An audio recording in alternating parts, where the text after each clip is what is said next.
everything. Yeah. Okay, sure. Yeah, we're back with global politics, and we need to discuss the very disturbing breakdown of events of the Venezuelan problem with the United States is Mustafa Jinadu. Mustafa, you're welcome to another political show. Okay, so they're not talking about it a lot on the news, but Venezuela just privatized its fuel, its petroleum products. They've privatized it ever since Chavez made this thing state owned. They've privatized it, and now they're saying that foreign companies will be responsible for the refining and the production of the oil and the distribution of it. Now, Venezuela is also saying that they still hold the rights to the oil, but it's the private companies that distribute it that have the rights. But if you look very closely, what has just happened is that Donald Trump, after taking Maduro out, now controls all of the revenue from Venezuela's petroleum products because the what's her name, Rodriguez, when she signed an agreement with Trump, has said that any revenue that even comes to Venezuela after the government gives contracts to private companies, that money will be put in escrow in an account which the U.S. will control. So what it means is that not only is Venezuela allowing foreign companies, private companies to refine and distribute their oil, even after they sell the rights to those countries, the U.S. Treasury will determine how to disperse the money that's supposed to come to them. To me, that's de facto that the U.S. holds the money and will determine whatever they want to give to Venezuela. Do you see what I'm saying, Afalabi? Because what Venezuela is saying is that they own the oil, but they give contracts to other countries to privatize it. But the U.S. will determine what happens from the money that Venezuela gets from it also. What do you think? It's another shakedown. It's a shakedown. Yeah, absolutely. And this is very sick because, I mean, Venezuela has been pressured into taking a decision that they would ordinarily not have taken. Now they've privatized their oil. Pressure from US has caused this, and foreign companies are have been invited to invest and sell oil more freely. Although we know it's going to be Chevron and ExxonMobil from the United States that are going to reinvest in Venezuelan infrastructure.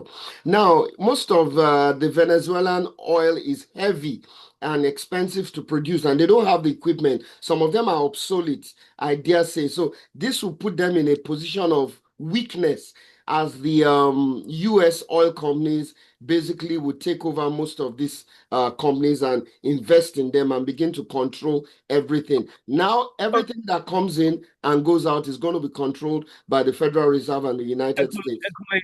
Fabi, here's how bad it is. So Venezuela has the right to give contracts to any private company. So so what Venezuela is saying, which is not the truth, is that they the state controls the oil, but it gives private contracts to contractors to refine it. But here's how bad it is. Let's say Venezuela gives the contract to a Chinese company to refine it and take it out, right? Yeah, Now, when China gives the money to Venezuela, that money has to go to the U.S. first, of and then the course. U.S. will say, okay. So the U.S. will say, we're holding your money.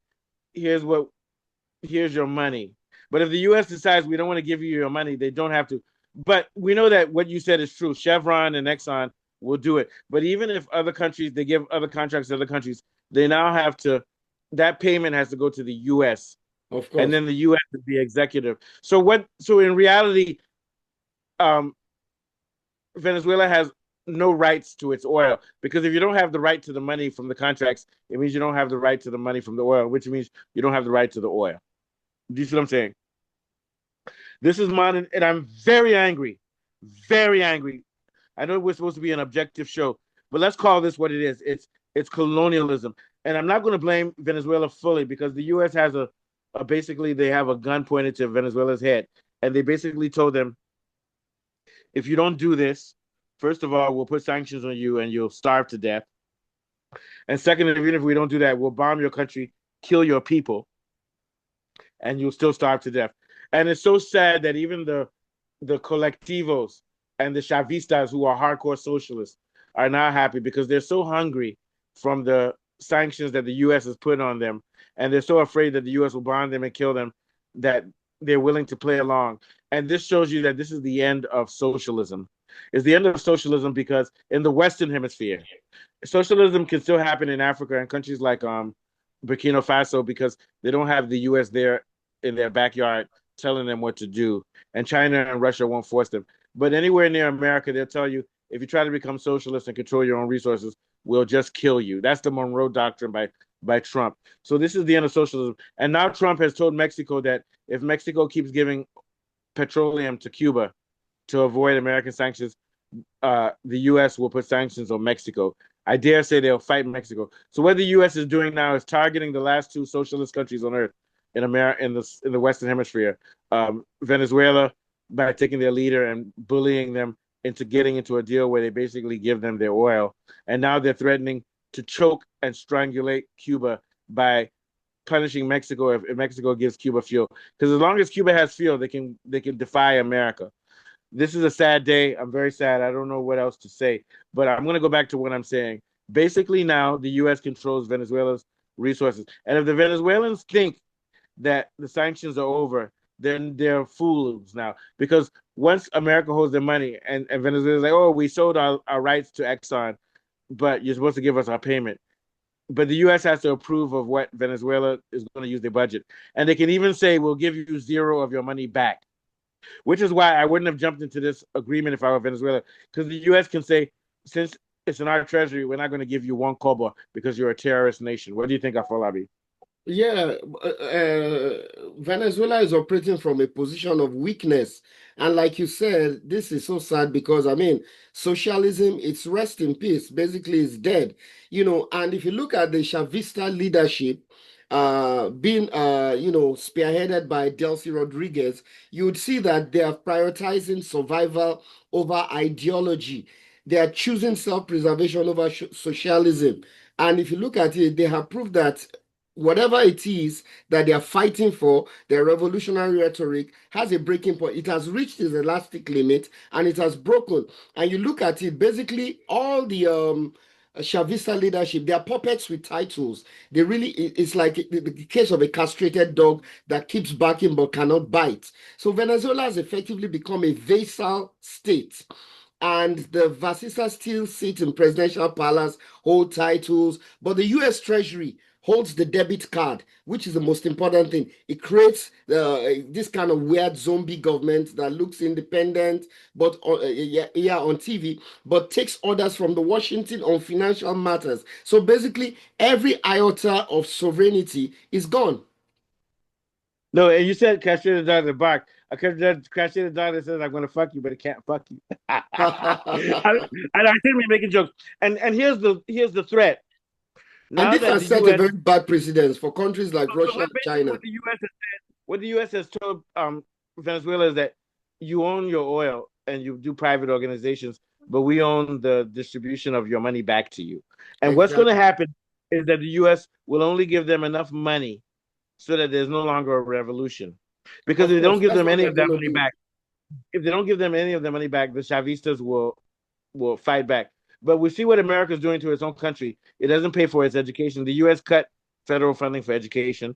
It cut funding for healthcare. So what they will do is and also that bank is not even going to go to the U.S. It's going to go privately to Trump. Trump's going to take all of Venezuela's oil and feed it to his son-in-law I and his won't be children. surprised if they're using revenue from their oil to service the debts of the United States. Yeah, but I don't even think it's enough to cover all of Venezuela's oil might be worth $3 trillion. The U.S. debt is 40 trillion. So Yes. what will happen is they will use it to service. Then when it's all gone, Venezuela will have nothing, and the U.S. will still have nothing. Fabi, let me tell you something I read on. I did some research yesterday. Okay, since 1990, if the U.S. racism in the U.S. and inequality and their war economy since 1990, it's cost the U.S. $50 trillion, which means that if the U.S. wasn't a war economy and didn't have inequality between the rich and the poor and racism, its debt wouldn't exist. Do you see what I'm saying? So if the U.S. can do that to its own population, how much more to Venezuela? Do you see what I'm saying? So what I'm saying is that like China has a homogeneous, everybody speaks the same language, same color, same values. So in China, they've taken people out of poverty. But in the U.S., because of the money they spent on military and on corruption, since 1990, they've wasted 50 trillion, which means they would have 50 trillion more if they were an equal socialist society. They'd have, and they have 50 trillion more. It would even mean that the rich would even get more money, even though the poor are getting more. So white supremacy makes it so that even the whites get less in America than more, so they can keep this lopsided system. Here's my prediction: this won't last more than 2 or 3 years because what China is doing is they're looking because now that the U.S. controls the money from Venezuelan money, Venezuelan oil, it means that China is going to lose its $19 billion investment, which they gave to Venezuela. You get my point? Yeah, Because sure. the U.S. But I promise you, China's going to say, okay, you control the money that goes to Venezuela. If you don't give us our money back, we're going to call in all of our loan, all of our debt. We're buying your debt. China's buying America's debt. We're going to call it in. And also, we're going to stop giving you our cheap products and you have to do it yourself. So, my point is that eventually China will get its money back. But I think that Venezuela is ruined. And now the U.S. is turning its face on Cuba. Also, Afabi, have you heard today that Trump said that he may not attack Iran? So this was a double pivot by the U.S. They attacked the strongest partners of BRICS, Venezuela and Iran, through taxes. And I hear that Iran said they won't get nuclear weapons if the U.S. takes its sanctions off of Iran. And also today, the U.S. is going to take its sanctions off of Venezuela because they've given them the oil. So you see the strategy the U.S. used, Yeah, it's a which was to smoke go screen, basically. The attack on go Iran. against Iran with the riots, where they caused the riots there. And now Iran said, please don't attack us. We'll cooperate. And Venezuela saying, please take the tariffs off. So the U.S. is taking tariffs off, but this is not sustainable for the U.S. The U.S. is internally combusting, and the more it internally combusts, the more it will start raiding other countries. Eventually, they'll raid Canada and Mexico. What do you think? Yeah, you're absolutely right about that. There's internal combustion. The US has traded respect for fear. And while this strategy worked to crush Venezuela, basically it brands the US as a predatory superpower. Now, if you look at it, this pushes other nations like Brazil, China, or Saudi Arabia to basically speed up their plans to stop using the US dollar. There will be a global campaign about de-dollarizing, just so they can be turned off next. So, sorry, just so that they can be turned off It next. won't be cut off. Yeah. So, and if you look at it, this sets a very bad precedent because if China turns on Taiwan, the US doesn't have a basis to say it's not legal. Or if Russia continues to bully Ukraine, where will the US stand on this? This is so sad. I don't know how US became this under Donald Trump, but if you look at it, it's just hypocrisy. The US has Yeah, lost because the, Fabi, how did the U.S. start? They killed Native Americans, right? yeah, sure, sure. Then they brought in black people as slaves. You know, change. It's the same America. Oh. Yeah, It's the same it's America. still the same playbook, basically. But It's the with same Donald Trump, playbook. they've taken their mask off. Even this blockade of the Navy from, actually bringing in oil and going out, they call it a naval quarantine, but it's basically an act of war because it's a blockade. This You was know what used makes by, me angry? yeah, I blame China and Russia because China and Russia are not defending their BRICS neighbors. no, they are They're not. allowing this to happen. They are So not. that they're because it's not affecting them. And to me, the failure of BRICS now with the destruction of Iran and Venezuela is the failure of China and Russia to defend their allies.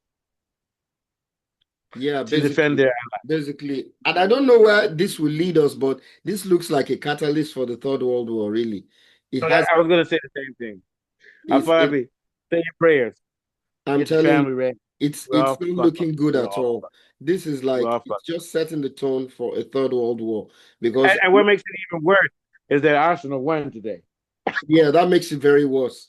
And to think that beating Leeds is something to celebrate, and as if they've won the league. I mean, they're so I'm just defeated. joking. All right, Fabi. I might see you later at 10 o'clock or 11 for football. But if not, I'll keep in touch with you. Take us Okay, out. Fabi, great show. Take us out. okay. Yeah. So it's been a brilliant show. We've been discussing U.S. Imperialist bully kind of stranglehold on Venezuela. And from Mustafa, myself, we'll be back again with global politics. Bye for now. Take it out, record. Yeah. Oh, yeah. this shit